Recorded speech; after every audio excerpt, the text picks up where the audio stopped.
കുർദുകളുടെയും സുന്നികളുടെയും പിന്തുണ തേടി ഇറാഖിൽ സമാധാനം പുനഃസ്ഥാപിക്കാനുള്ള നടപടികൾ പുരോഗമിക്കുന്നതിനിടയിലാണ് സുന്നി വിഭാഗക്കാരുടെ പള്ളിയിൽ കഴിഞ്ഞ ദിവസം രാത്രി വെടിവെപ്പുണ്ടായത്.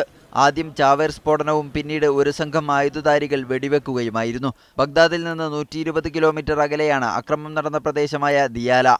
ഇവിടെയുള്ള പ്രധാന ആരാധനാലയങ്ങളിലൊന്നായ മൂസബ് ബിൻ ഐബ് മസ്ജിദിൽ പതിവ് നമസ്കാരത്തിനെത്തിയവരാണ് അക്രമികളുടെ തോക്കിനിരയായത്. 50-ലധികം പേർക്ക് ഗുരുതരമായി പരിക്കേറ്റു. കഴിഞ്ഞ ദിവസം ഷിയ വിഭാഗത്തിന്റെ റിക്രൂട്ടിംഗ് സംഘത്തിന് നേരെ നടന്ന ആക്രമണത്തിന്റെ പ്രത്യാക്രമണമാണിതെന്നാണ് പ്രാഥമിക നിഗമനം. ഇക്കാര്യം സ്ഥിരീകരിക്കുന്ന ചില പ്രസ്താവനകളും പുറത്തുവന്നു. സുന്നി ഷിയ വിഭാഗങ്ങൾ തമ്മിലുള്ള ഏറ്റുമുട്ടൽ നിരന്തരം നടക്കുന്ന മേഖലയാണിത്.